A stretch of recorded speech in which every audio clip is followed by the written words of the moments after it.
How you doing? A philosopher, natural born, Peronian hound.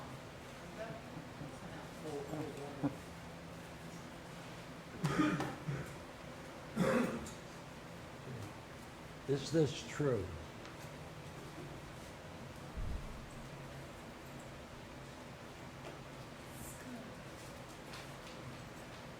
Could you read it? Yeah, I can. Would you? Yes, I will. Okay, read it. Now you're telling me what to do, Yes. not whether I would or could. I know you. No, you just said you could. And you, So now you're ordering me to do it. yeah. Right. The goal of the dialogue, page 7, is to discuss the idea of the destiny of man. And it is argued that the difficulty in achieving that goal is that contemporary man is stuck in the fourth hypothesis. However, several tangents must be explored before that subject can be explored. And therefore, there's a break at page 27, and David comes in and says, hey, let's get back to the subject. Let's talk about the fourth hypothesis. All right. Okay? Okay. Now the question is that representing page 7? Okay.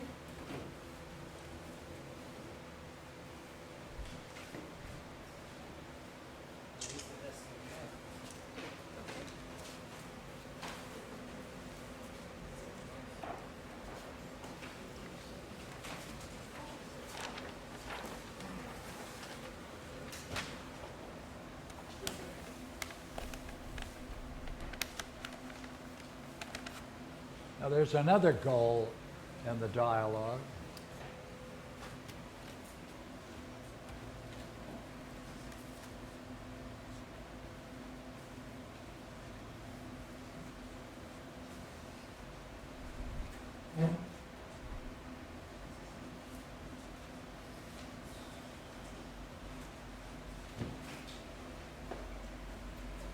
And after a discussion of these hypotheses,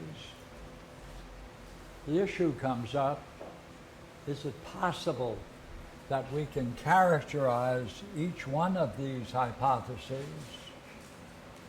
as a person, personify each one of them as a particular person living a certain way of life and exhibiting a certain pattern of behavior? So therefore, we can put it this way.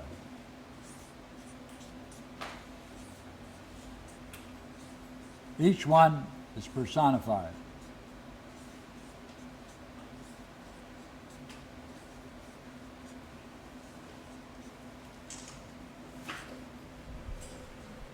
The question comes up, is it possible to view this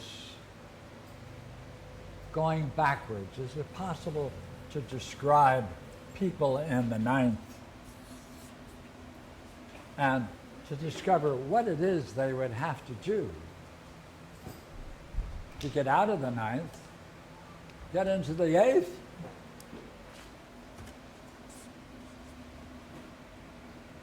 and equally well,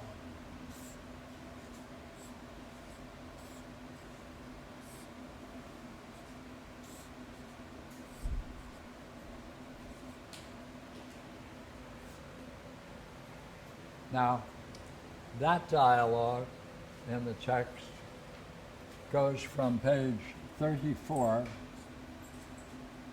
to 54 or 55. But that's a long analysis and a lot of discussion is going on in between to try to make sense of this analogy. What's the analogy? As the 9 hypotheses can be said to be similar to each person who mirrors the dynamics of each of those hypotheses, so it is equally possible to take each one of these people who are being characterized by each of these hypotheses and to proceed to assume they can get out of one and systematically bridge the triangle all the way up to the summit. Right? Those are the 2 principal positions in the dialogue. Now, this one, as you can see, takes about 20 pages to go through.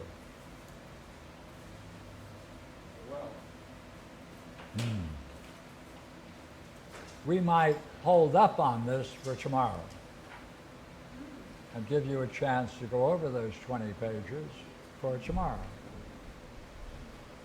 But we should be able to settle on this one. That means we're going to focus on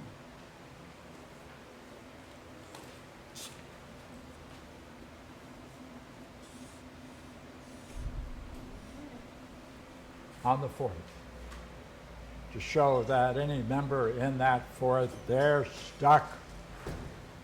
The possibility of them emerging into fulfilling their destiny is very remote. You said analogy, and what I have is the 9 hypotheses are to the positions of the 9 people. Oh, yeah. But what is the other part of the analogy? What is it? I have like A is to B, I don't have C Yes. is to D. Or I don't have. No, I am not doing that. That would be Oh. nice to do. Oh. I would look forward to you doing it. That Barbara can do it. Don't you? Wait a minute. Hey, wait a minute. What do you think? Don't you think she should do it? Wait, She's you got told me. 2 of the terms already. You told me She- it was an analogy. I can look at Barbara's the book. pointing I out, can find if you look at how many people are mentioned in the dialogue, Oh, it turns out to be 9. oh, there are 9 people in the dialogue. 7. I mean, oh, yes, I was just making that point. Yes, Very good. yes. Sure. And therefore, she said, is it possible to line up each of the people appropriately so they can be identified with each of these? Yes, why don't you try it? So you have the 9 hypotheses are. Yeah, you don't have enough terms though. Line. Okay. I will ask you later since that is not what we are doing right Yes. now. Yes, so what we're raising is, how can we understand the drama of the dialogue as playing a critical role and reflect the very dynamics of the dialogue as a whole? Yep. Right? And therefore it follows, how do you explain the fact that there may be this parallel? That's right. Good writing. Wait a minute. This writing, Well, good writing that there is a parallel between the 9 people in the dialogue and the 9 hypotheses and the dynamics. yes. I call that good writing. Oh, That's good, how I explain good, it. good, primo. So let's hear, all right? What if we now go there to the easier task, page 28. That's when David says, hey, you guys have been on a tangent all of this 20 pages. Let's get back to the 4th hypothesis.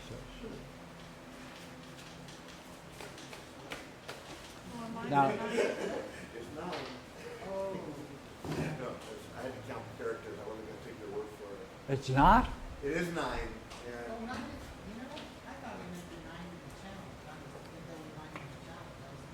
That was the 4 Socrates. Yes, 4th hypothesis. there's about 9 characters in the bag.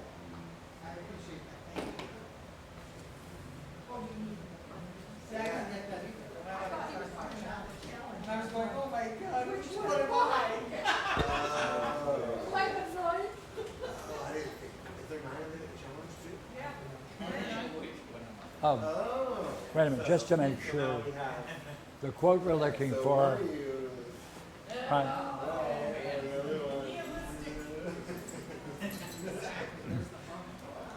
What do we have here?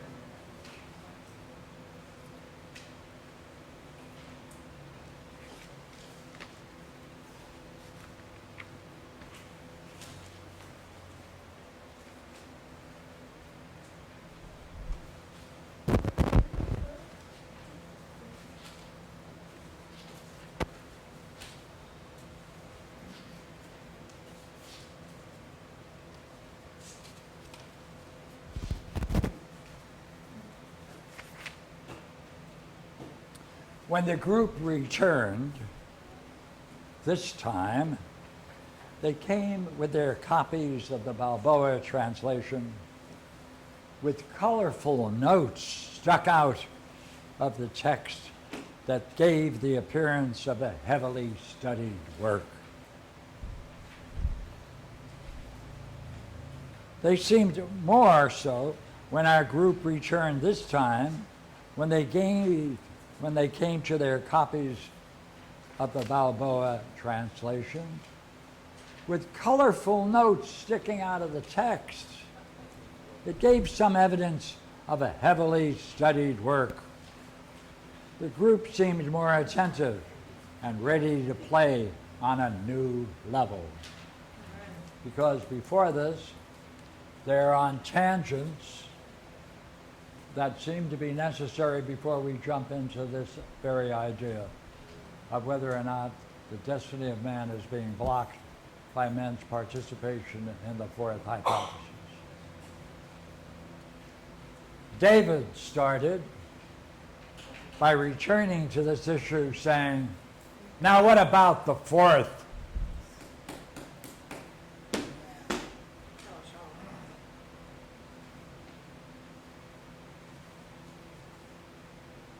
Well, David's here, he can play himself. He can. Actually, I. And it follows with a remark by David and Barbara. So let's take a look. To explore, the fourth will have to follow its absence in the eighth. Ah, right, hey. The fourth is related to its absence in the eighth. One asserts the positive, one asserts the negative.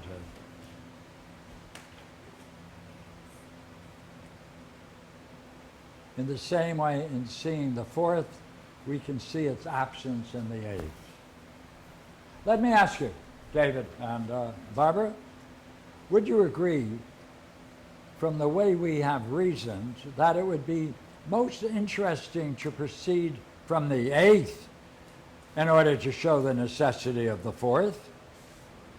In addition, we shall work backwards from Parmenides' conclusions to the reasonings he uses to support them. What's the way of going? In order to do the fourth, we should then consider this possibility of the intimate connection between the two. One negative, one positive. Right? Good. Well, that would be a delightful way to proceed. I have never thought of reading this way before. Please go on. Oh, to proceed, I will need a few departure points. Not one. First, we need to realize that mankind lives in entirely different levels of reality. The fourth and the eighth can be described as parallel and opposite levels. A particular level can be entirely ignorant of other levels. On the level of appearance or opinion, that's the fourth and the fifth hypothesis, it's possible to see the same things but not understand or experiencing them in the same way.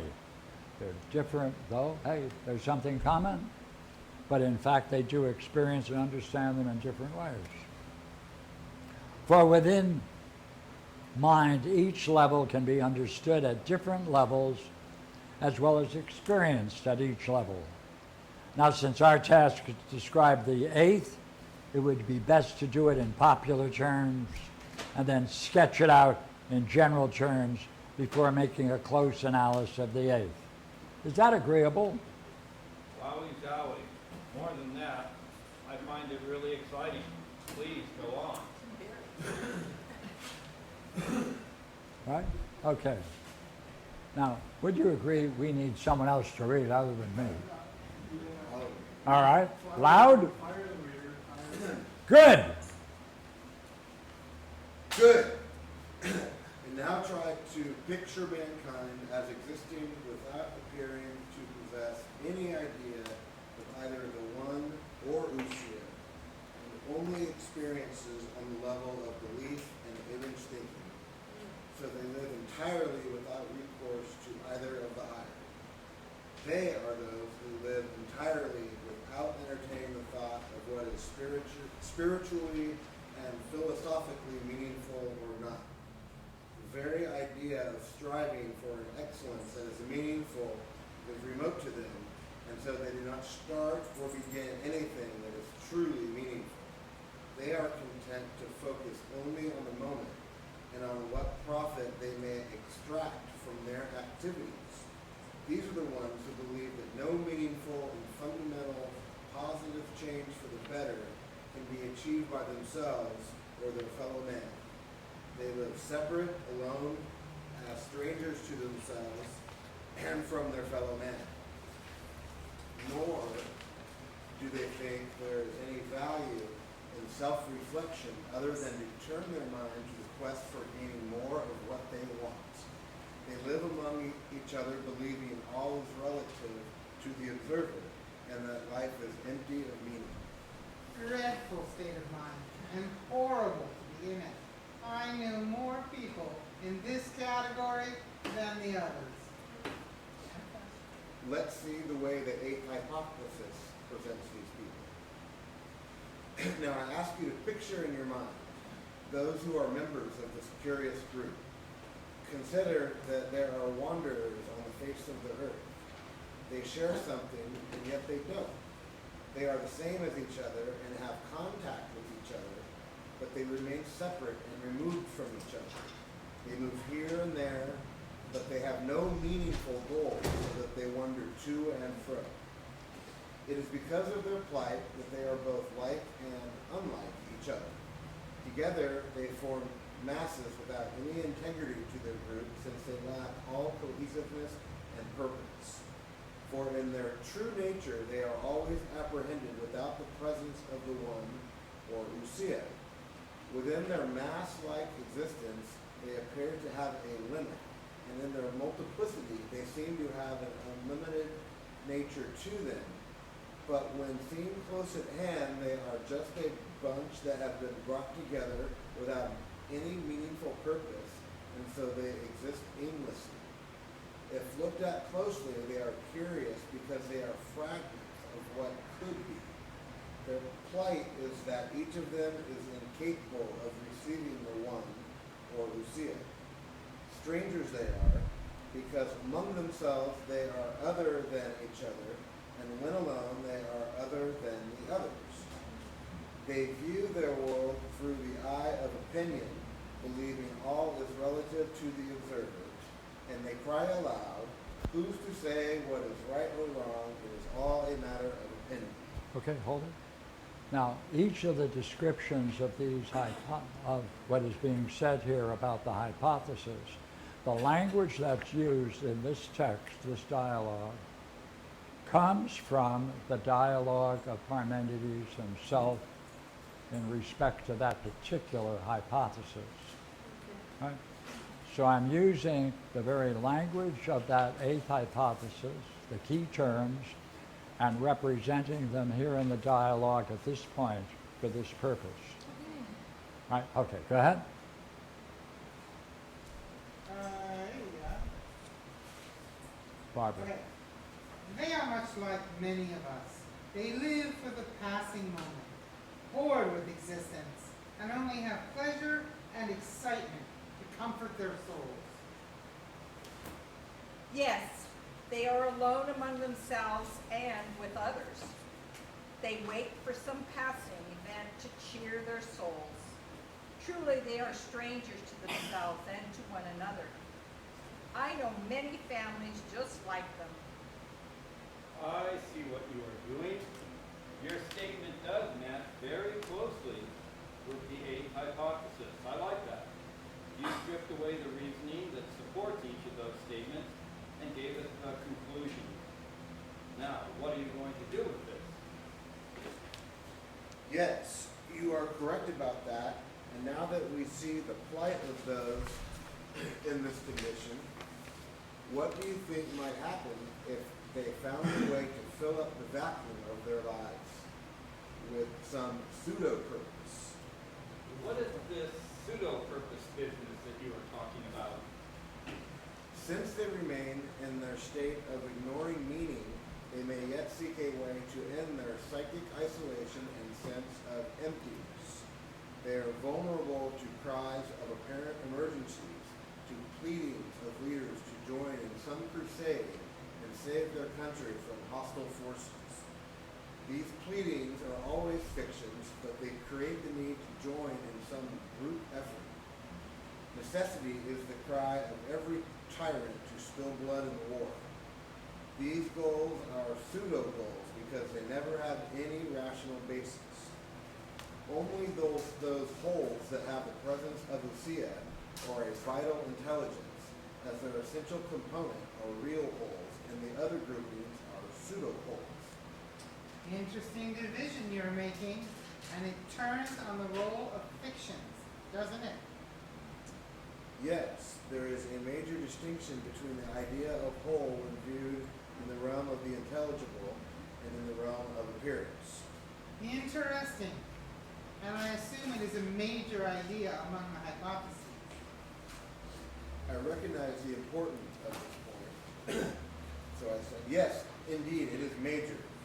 So now what if those members of the 8th were approached to become a part of some whole in the realm of appearance, to at last become some part of something, to become someone who could join with others and become a part of the vault, the party, or a group? Do you think they would perk up and think they heard what they most wanted to hear? They could become a part of a whole. They could gain an identity and share in the group's vision. And they could obey rulers who appeared strong in what they themselves lacked. Whatever the condition for membership, it wouldn't require understanding the true meaning of the group's actions or understanding the group's designs or their final end. They could act and blame others for any failure, and they would hide behind the cry of that they would only be doing their duty. It would be a duty without usia. That defines the Nazi Party. Formally, right? Okay, David. And so the 8th turns into the 4th. I would say that this dynamic repeats itself endlessly. Truly, they are a dreadful lot, are they not? But, Susan, how do you find this in the hypothesis? It is not at all easy to discover how Parmenides uses these hypotheses, even though their terms are similar in each. Yes, the hypotheses are different kinds or classes of ideas. As you have noticed, the notions or ideas used to explore each of the hypotheses are the same. They fit into the same class.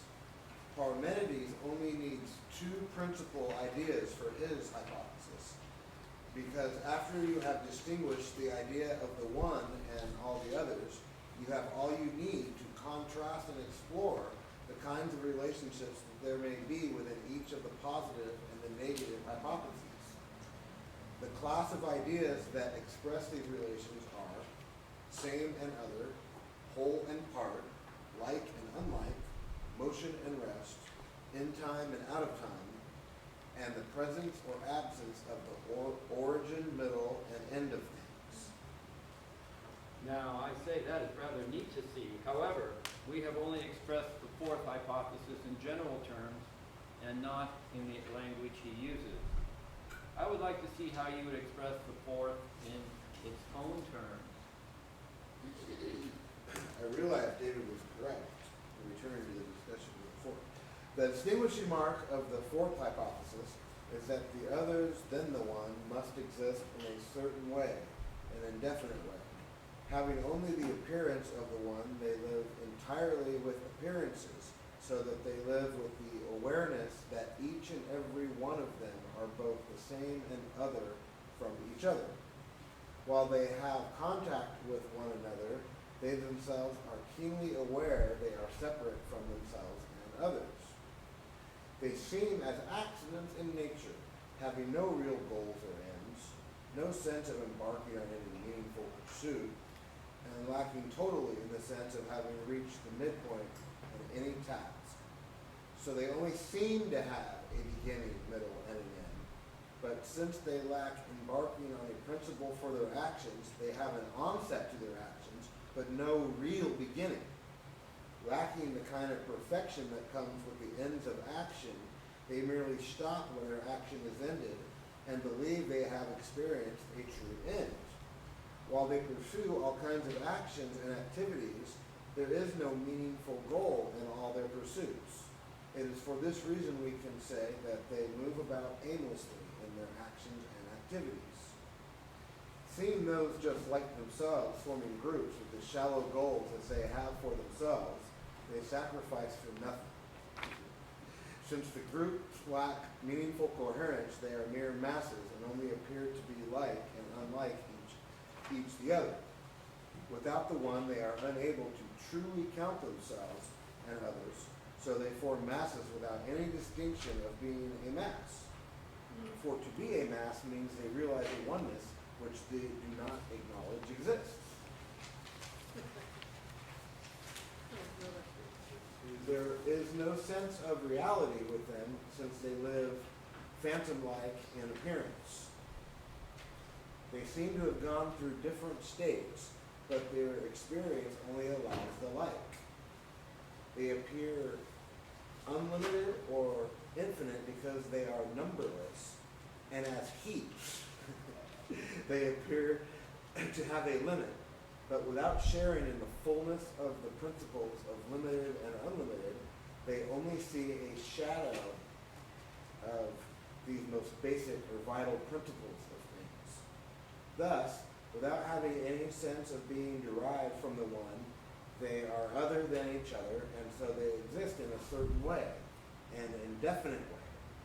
They do for others and feel a purpose for their existence while doing the absurd and meaningless tasks for others. Now, sounds worse than when we expressed it in general terms.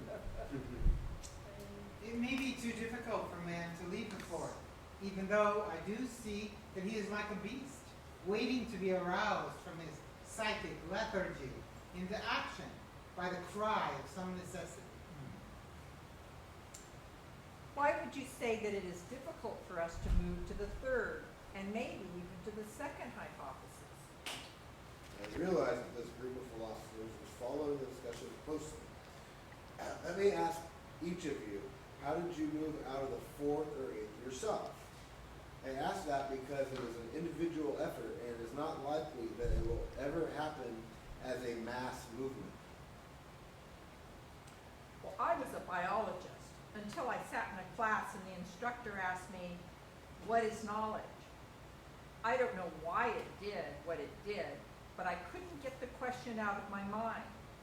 The instructor had said that facts are a function of one's theory, so that as you change your theory, your facts also change.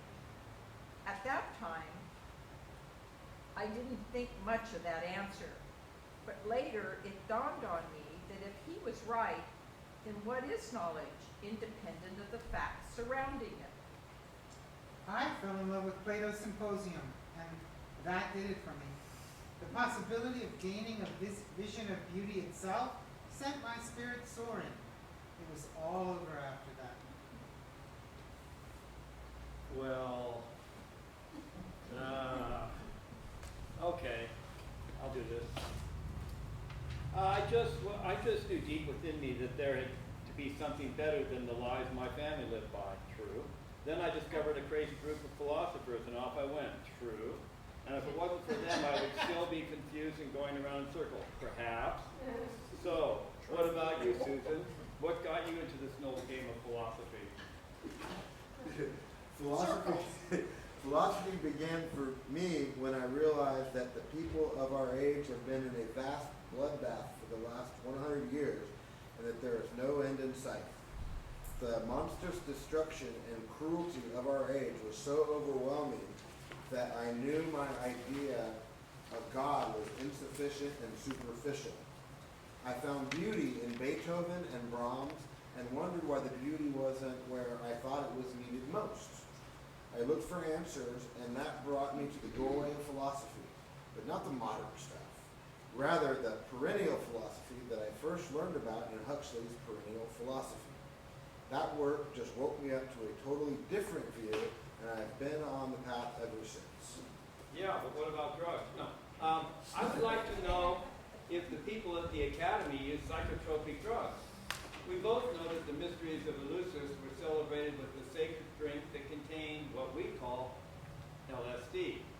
So I wondered if it was still used at Toxlia.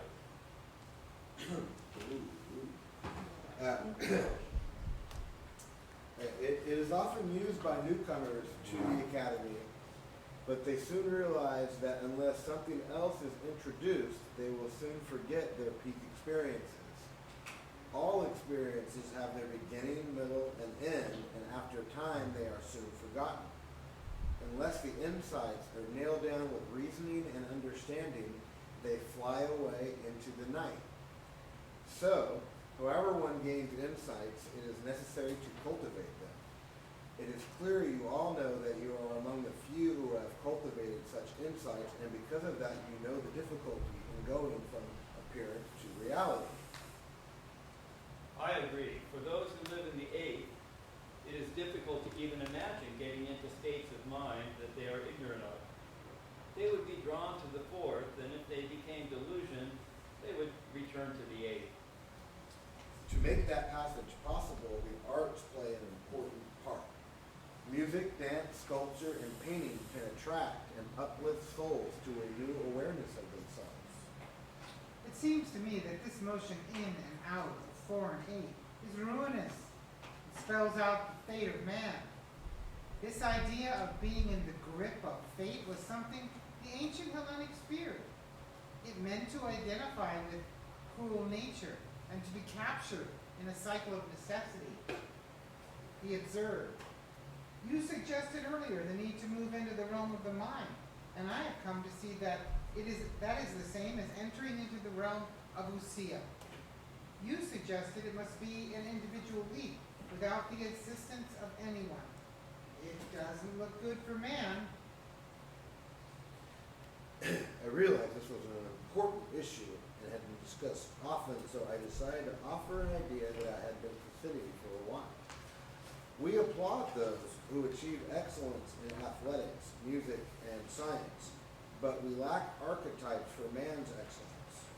We must find someone who can be the archetype for us all. Simply, we have no one we can say is wise in their wisdom. We need to find someone who has been blocked from seeing anything that would be meaningful. And is it right? That we would call me. Oh, okay. That we would. I missed that. Yeah, Julia, we need to find. We need to find someone who has been blocked from seeing anything that we would call meaningful, and who is blind to philosophical and spiritual significance. We need someone blind to our kind of philosophy. We need to trace his present as it emerged from his past, and carefully portray all that has closed his mind, showing how each thing that has influenced him can be traced to some encounter. Find his teachers of the absurd. Let him, or indeed her, be the archetype of the closed mind. Bring this person to a crisis where he has to see the consequences of his blindness. At that moment of seeing his folly revealed through some single act, have him see the cost of his folly to those most dear to him. Our person must be disgusted with what was found. Have him shake off each of the chains that has fettered him to his folly. Let him drop away all at once and return to his task at hand with a new vision and integrity. Follow his actions as he learns to gain command of his own soul, and with a new dedication have him strive for the greatest task he has set for himself. Through his new striving, have a series of new states of mind emerge so that each one will mirror each one of the famous ox herding pictures of the Zen Buddhists.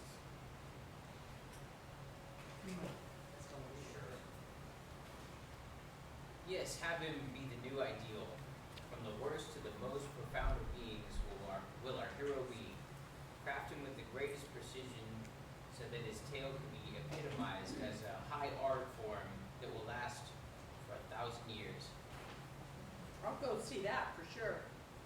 I would like him or her to be able to know how he knows what he has reached is truly the truth. It should bring the most creative people together to make of it a true and beautiful masterpiece.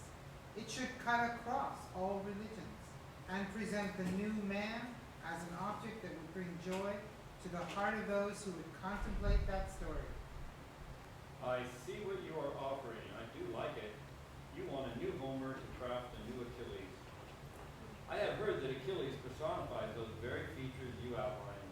Yes, it is needed, and it would become an ideal for all who had a desire to emulate the life of perfection of the soul and the body. Can we link our hero to these hypotheses? No, Oh, so, wait. Yeah, I'm yeah, sorry. I was about to say something, but David seems to have suddenly And caught David says that. an idea and said, Oh, Yeah. can we link our hero to these hypotheses? okay, Now, that is a good idea. We will have to find a director and producer who can appreciate your idea. Let's do it now. Why not guide us through what each would be like as they move from one hypothesis to the other? We will find a way to put it on at the Malibu Getty, film it and present it in all languages, even make an expanded version of it and present it as a series. Music, too. We would need the best of it all. Say, wouldn't that be a challenge for Yanni or Winter Noah? Ah, and create a variation of it as an opera and costume in regalia. Well, we have all come alive at this suggestion. I do think it would shine as the highest form of art, and since it would benefit the viewer, I know what it should be called. The idea of personifying each hypothesis as a person is great. With that idea, you pushed our idea to a new level.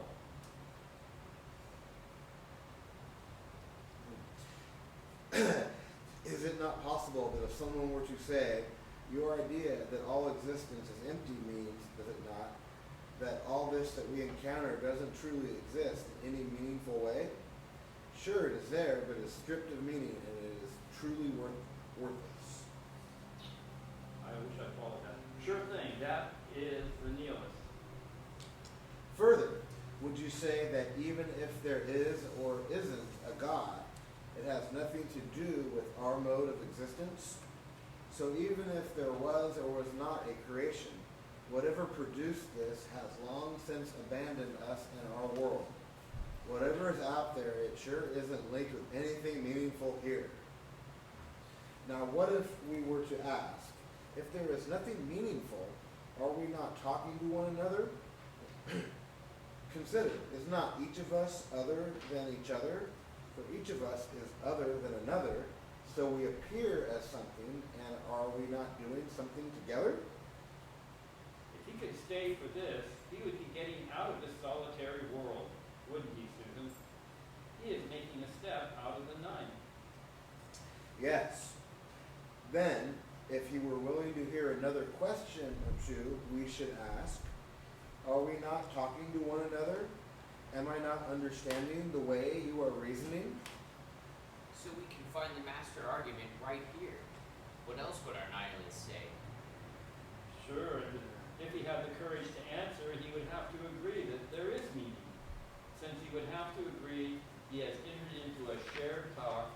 Okay, you know now- it made sense. Thank you. Up to this point now, that's the background, making the comparison between the first and the eighth. And now comes the task of the personification going all the way up through each of the hypotheses. Right, so that's what we'll do tomorrow. What about some questions about what we've done so far? You've read it, you've reflected upon it. What would you like to explore? Thank you for asking. Answer. I'm not sure I have a question. I don't have a question. But you can get one from your neighbor. Bug him.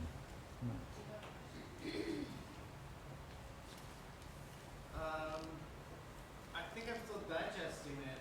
I really did appreciate the discussion of the people participating in groups doing meaningless tasks. It made me think of our political movements that we're going through right now and people joining into something to be a part of it and gaining their identity from it, but it doesn't have anything about Yeah, perfection and coming to an end. yeah, So, yeah. Yes, miss. What were you saying? I don't have a question right now. What's it like going through it? Well, it's the part I really liked is this the answer Susan gave to this question of how to move from the fourth to the third. Yeah, Right? that's the issue. Yeah, because that now what's really neat about that is your answer really forces the person to involve themselves. Yeah, And you're not going to be a good dancer or rock poet or not without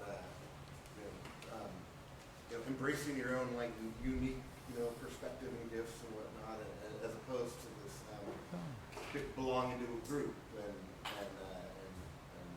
being stuck on yeah, that have to. passive meaning, like it looks kind of meaningful if you're fighting off the Nazis or something, but it's not going to last. It only lasts as long as the struggle is Yeah. viable. And then, Yeah. Aurelia? Right. How did you reach for it? What started your quest? My question? Yeah, your quest. Oh. My quest was started, actually, my brother tricked me into taking philosophy. And I suppose it was my destiny. That did it. And it was my destiny because once I got into philosophy, I was hooked to the idea of knowing myself. Mhm. And I made it my journey. Yeah.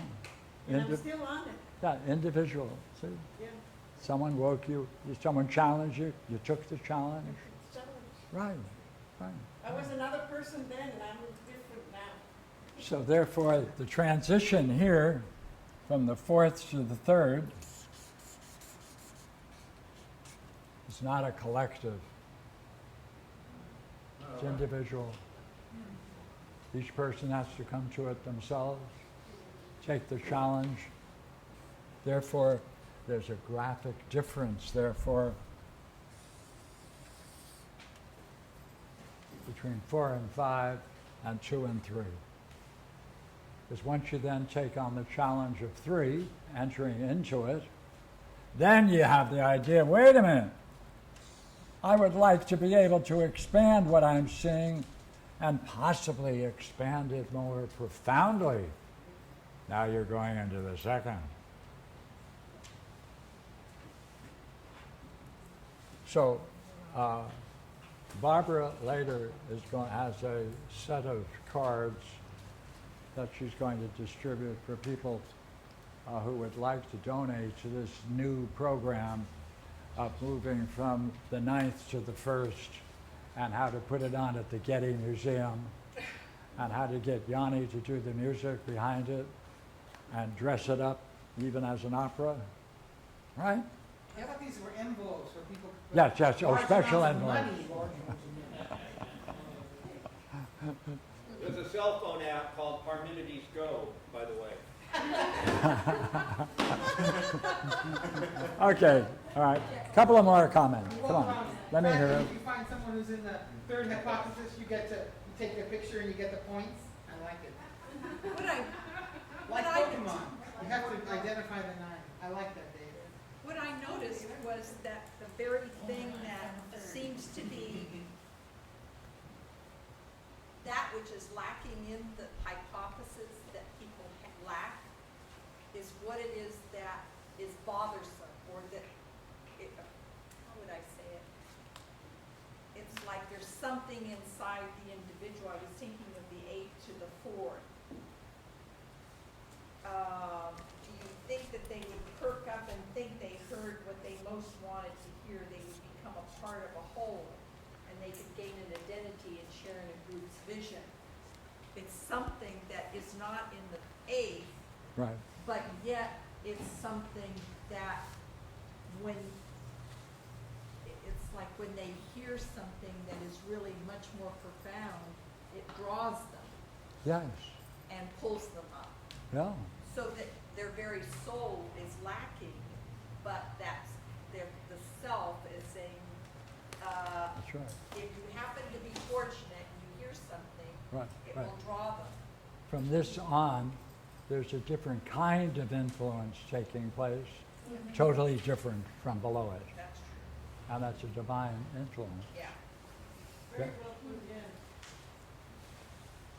Now, like, in terms of somebody who's stuck on the 4th and they're blocked from moving to the 3rd, and would it be fair to say that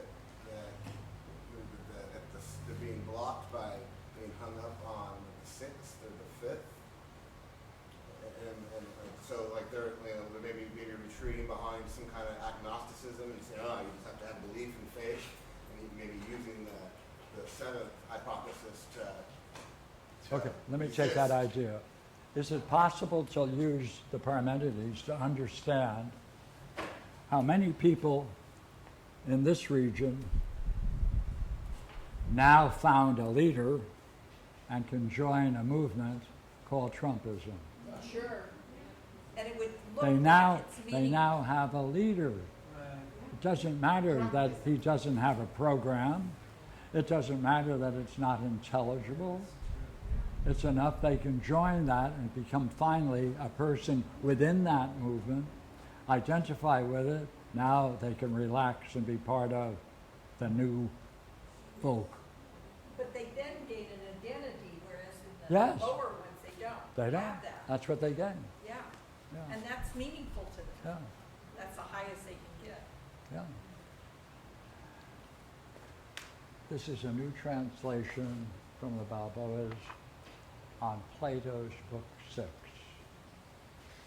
And there's a question about what is the role of the self and the soul. I've heard it expressed more than once. And so I thought I'd take a look at one quote.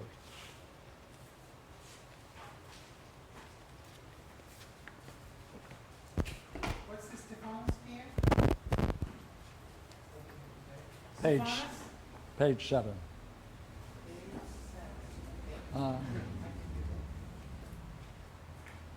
It wasn't page 7. It was on page. It moved. Oh, it moved. It moved. There was a gap. Page 7 is Stephanos 487, 488. How's that possible? so Okay. Here it is. 490A in the Republic.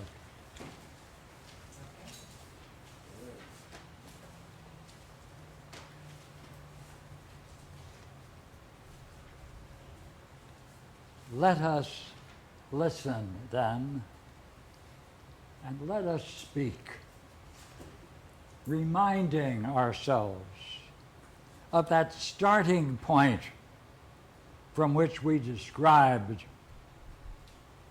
that which must be the inborn nature of one who is to be beautiful and good. Therefore, if you have it in mind, first of all, the self must be led by the truth. Right. Hey, see that?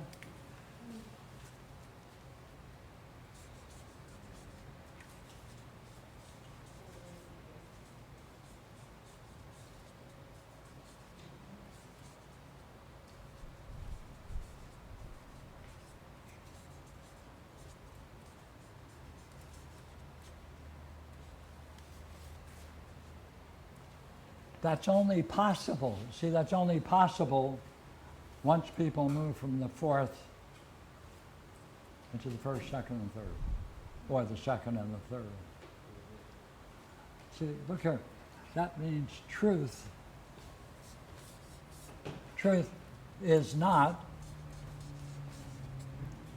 a truth, but, right, the truth.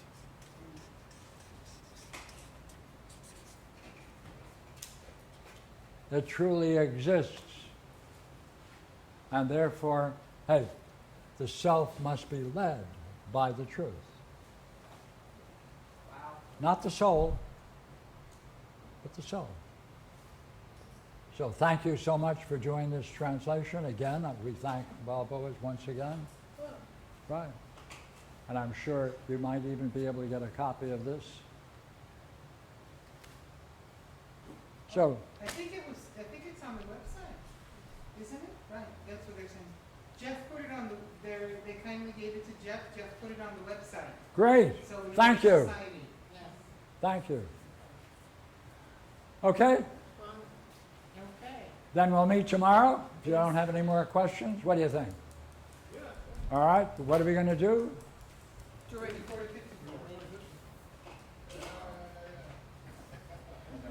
Hey, it's rather curious reading. It goes in and out. You got to follow it through 20 pages. So if you have any difficulty whatsoever in this, make sure that you have Julie Hargard's number. She's volunteered to answer any question. That's right. Right? 24-hour service. Okay? Thank you. Thank you, guys. Thank you. You know what? No. I'm thinking that Black Lives Matter, Black Lives Matter. I'm thinking that that's a good title because in many ways, if 8 and 9 are listening to Trump, they're really black and they're being ignored, just like the black have been. So in that sense, now they're hearing a ring of somebody who they recognize or sounds like they're recognizing. That's right. So And now Black they now Lives exist. and Black Lives Matter is like saying that those who are ignored Now want. recognition. So it's not just all lives matter, but Yeah. black taking on that metaphor of being ignored, we want recognition. And that's what Trump is doing. Right, right. I personally think that Bernie has the answer. Oh, yes, yes. A revolution. Yeah. Okay, thank you. We're coming here. Yes. Therefore, we can leave all the tables and chairs. Good. Do you want to take here? Here? Do you want to take the court back? Pardon? Do you want to take the court and the glasses back to your house? All right.